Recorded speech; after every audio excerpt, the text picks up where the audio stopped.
Basic rights हैं उनको protect करता है। ठीक है, अब इसमें एक दिया है judgement of the Olga Tellis versus Bombay municipal corporation.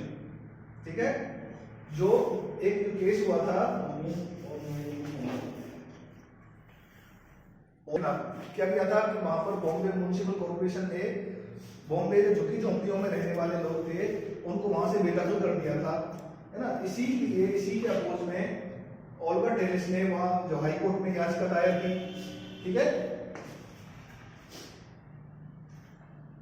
और उसने कहा कि सभी लोगों को राज्य की ये ड्यूटी होती है कि उसे सभी नागरिकों के लिए जो बेसिक नीड्स हैं उनको प्रोवाइड कराना आवश्यक होता है। ठीक है ना। अब ये जो कह सकते हैं राइट टू लाइफ जो दिया गया है, जीवन का अधिकार है ना, जीवन के जीने के लिए जो आजीविका है उसको प्रदान करने का अधिकार आर्टिकल 21 में दिया गया है, जिसके तहत प्रत्येक स्टेट की ये मॉरल ड्यूटी होगी, ये फंडामेंटल ड्यूटी होगी कि उसे सभी अपने राज्य के लोगों की बेसिक नीड्स को ध्यान में रखते हुए उनकी आजीविका का ध्यान रखना है, उनके सभी अधिकारों का ध्यान रखना है।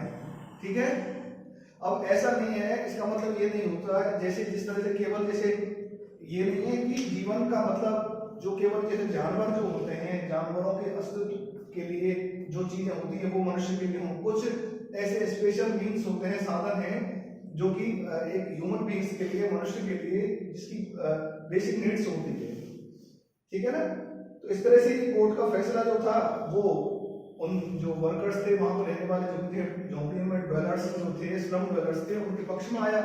ठीक है, और उसने कोर्ट पे फटकार लगाई बॉम्बे म्युनिसिपल कॉर्पोरेशन को कि इनके जो कह सकते हैं आप इनके रहने के लिए आप अरेंजमेंट करो, है ना, स्टेट को, वहां की जो बॉम्बे है म्युनिसिपल कॉर्पोरेशन है उसे। ठीक है, that the eviction of a person from pavement और slum will inevitably lead to the deprivation of his means of living. अब क्या होगा, जैसे अगर आप जब लोगों के पास रहने के लिए जगह नहीं है, मकान नहीं है, तो बेचारे क्या करेंगे, फुटपाथ पर रहेंगे, झुग्गी झोंपड़ियों में रहेंगे। अगर आप उनको फुटपाथ से और झुग्गी झोंपड़ियों से भी निर्वासित करते हो, निष्कासित करते हो, तो ये क्या होगा, उनकी आजीविका के साधनों से उन्हें वंचित करना हो गया। भाई आप किसी को अपने उसके घर से निकाल रहे हो, जो उसका रहने का स्थान है, चाहे वो झुग्गी झोंपड़ियों है, कहीं भी हो, है ना, तो आप अगर तो ऐसा कर रहे हो तो क्या कर रहे हो, उसके जो आजीविका के साधन उनसे आप वंचित कर रहे हो उसे। तो अब इस प्रस्ताव में which does not have to be established in each individual case, हालांकि ऐसा नहीं है, इस प्रस्ताव को जो कि प्रत्येक केस में ऐसा स्थापित किया गया था संविधान के तहत, in the present case that facts constituting empirically evidence justify the conclusion that petitioner live in slums and on payments because they have small jobs to nurse in the city and for them there is nowhere else to live। अब देखो बेटा, petitioner ने अब जो court का जो conclusion था किस आधार पर पहुंचा कि जो पिटिशनर है, जो याचिका है, जिन्होंने याचिका लगाई है, जो स्लम ड्वेलर्स हैं, वो छोटे छोटे काम करने वाले हैं, छोटे डेली वेजेस के जो लेबरर्स हैं। ठीक है, तो उनके पास प्रॉपर प्लेस नहीं है, प्रॉपर होम नहीं है रहने के लिए, तो this is a compulsion to live at the pavements on the pavements and the slums. ठीक है, तो ये उनकी मजबूरी है वहां पे फुटपाथ पे रहना और स्लम्स में रहना।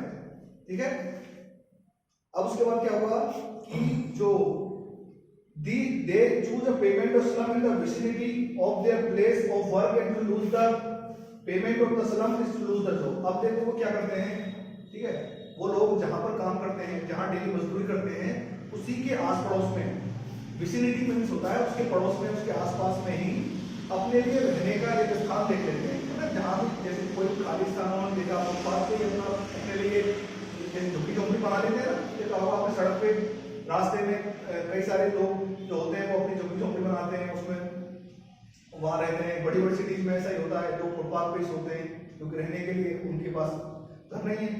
तो अब ये क्या होगा, अगर उनको उस फुटपाथ से या उस स्लम से, वहां से, उस मलिन बस्तियों से अगर निकाला जाएगा तो एक तरह से क्या होगा, ये उनका रोजगार छीनना होगा, है ना। अब जब उनके पास रहने के लिए स्थान नहीं होगा तो फिर जॉब कैसे करेंगे वो। The conclusion therefore is that the eviction of the petitioner will lead to deprivation of their livelihood and consequently to the deprivation of life।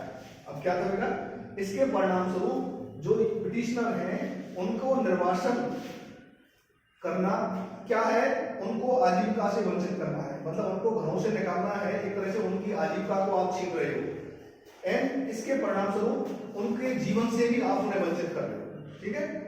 तो इस वजह से ये जो केस था फाइनली वो जो जजमेंट था वो ऑल्गा टेलिस के पक्ष में आया और बॉम्बे म्युनिसिपल कॉर्पोरेशन को फटकार लगाई गई और उनके निर्वासन के लिए व्यवस्था करने के लिए उन्हें आदेश दिया गया। अब इसके बाद क्या हुआ,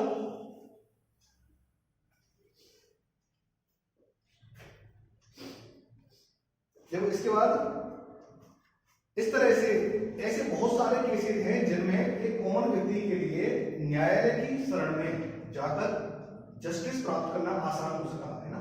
और जो कॉमन पीपल हैं, गरीब लोग हैं, अनएजुकेटेड है, इलिटरेट है, उनके लिए ये पॉसिबल हो सका कि वो उनके खिलाफ होने वाले किसी भी अनजस्टिस के खिलाफ के लिए वो कोर्ट की शरण में जा सकते थे।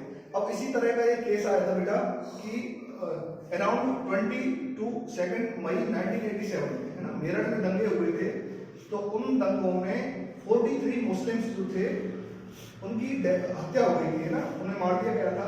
तो उनके जो फैमिली मेंबर्स थे उन्होंने 31 ईयर्स तक केस लड़ा, ठीक है, न्याय के लिए उन्होंने हाईकोर्ट में याचिका लगाई, ठीक है। लेकिन जब वहाँ यूपी गवर्नमेंट में, यूपी हाईकोर्ट में उन्हें न्याय नहीं मिला तो सुप्रीम कोर्ट ने ये फैसला कहा दिया, ट्रांसफर किया दिल्ली, ठीक है। उसके बाद आफ्टर 31 ईयर्स उन लोगों को न्याय मिला और अब 31 अक्टूबर 2018 में जो दोषी थे उन्हें सजा दी गई, ठीक है। तो कितना लंबा टाइम लग गया उन्हें न्याय दिलाने में, है ना। तो कभी कभी ऐसा होता है जुडिशियल सिस्टम में एक लंबा टाइम लग जाता है, प्रोसीजर ऐसा होता है, लेकिन फिर